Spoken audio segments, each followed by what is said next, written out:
ada referensi yang bilang, lu boleh nggak sholat?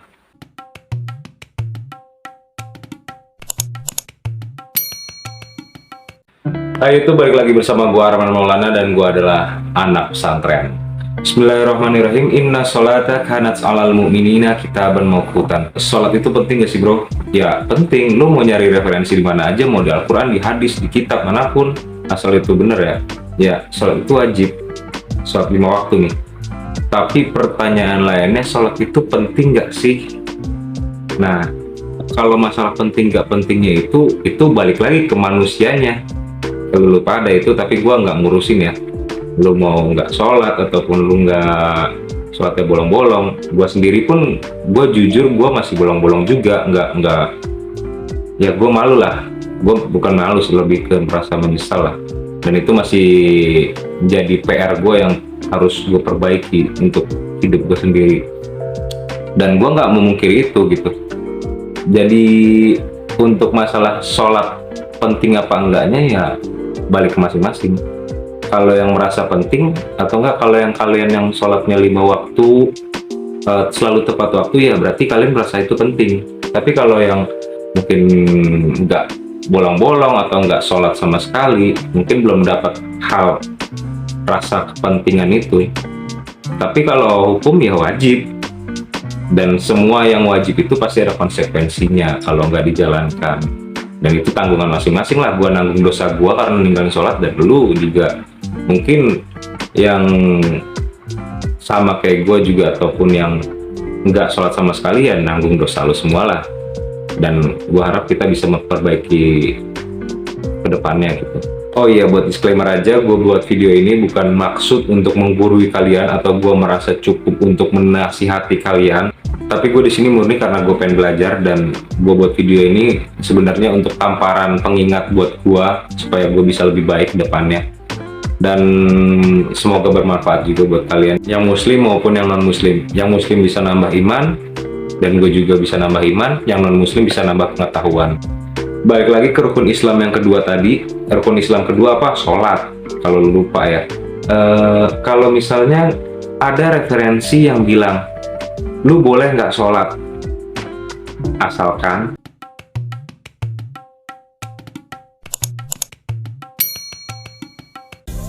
ada sekitar 4.000 sampai 4.300 kepercayaan yang ada di dunia ini. Dan ada sekitar 85% yang memiliki agama dan sisanya tidak beragama. Dengan adanya 4.300 kepercayaan tersebut, berarti ada 4.300 ritual yang berbeda. Dan dari 4.300 ritual, salah satunya adalah sholat. Dalam kepercayaan agama Islam, sholat adalah ritual wajib yang harus dilakukan bagi setiap mukallaf yang beragama Islam. Mukallaf itu sendiri adalah orang yang sudah dibebankan atas kewajiban dan konsekuensi atas penghambaan kepada Tuhannya. Dan yang harus kita ketahui, selain dari golongan mukallaf, maupun itu muslim sekalipun atau non-muslim, mereka tidak diwajibkan untuk sholat. Jadi bisa kita simpulkan bahwa sholat itu bisa jadi wajib dan bisa jadi tidak wajib, tergantung golongannya. Berikut adalah orang-orang yang tidak diwajibkan untuk sholat. Yang pertama tentu adalah orang-orang yang tidak menganut ajaran agama Islam.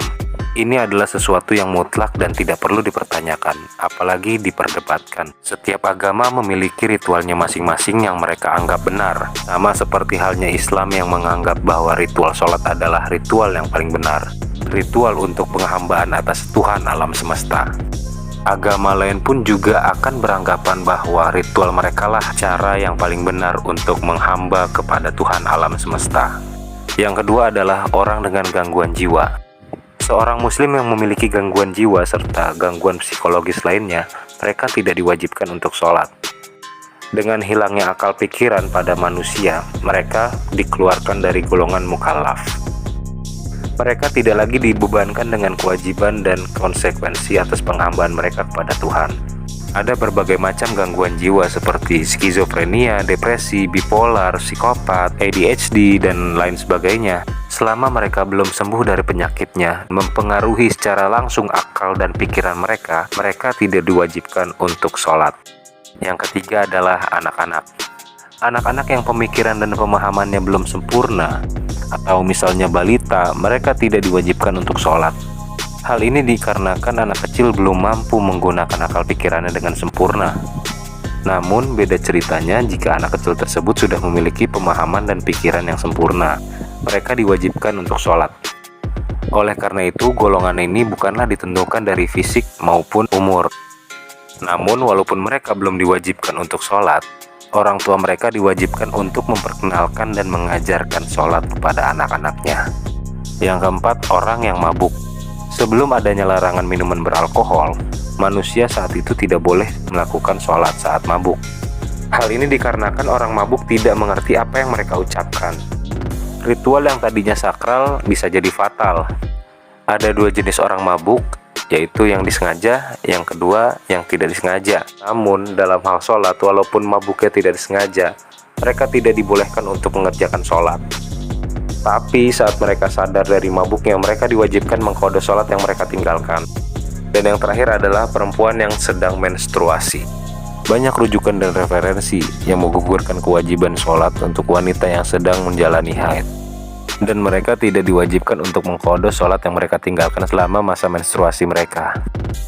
Jadi itulah 5 golongan yang tidak diwajibkan untuk sholat. Atau lebih tepatnya, sholat itu tidak wajib bagi mereka. Tapi bagi kita para mukallaf, sholat itu wajib. Kita tidak sholat, kita menanggung dosanya.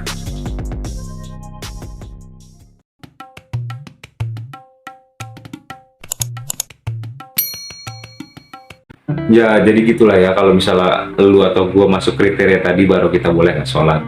Ya, apa ya, menurut gua sih, ya gue yakin banget sih mau gua ataupun lu pasti nggak bakalan mau lah masuk ke klasifikasi tadi. Kecuali yang mabuk sih, yang mabuk mah ya kurangin lah. Pelajaran yang bisa gua ambil dari konten ini, ya mungkin nanti pas gua lagi mut-mutan untuk sholat atau gue pengen nge-skip sholat, mungkin gua akan berpikir apa gue masuk ke klasifikasi tadi gitu. Apa gua akan menjadi seperti itu kalau misalnya gua nggak sholat? Nggak juga sih, ekstrim banget coy. Itu jadi PR gua sih dan PR kita semua sih, supaya kita bisa meningkatkan keimanan kita. Asli. Tapi serius, ini penting lah, Allah ngasih hidayah lah pada kita, khususnya pada gua. Ya mungkin itu aja sih yang bisa gue sampaikan dalam video ini. Kalau misalnya ada pertanyaan atau lu mau request apa, bisa lu tulis di komentar. Support terus channel gue, subscribe ya, gue butuh banget karena ini gue awal pertama gue bikin YouTube. Dan ilaliko.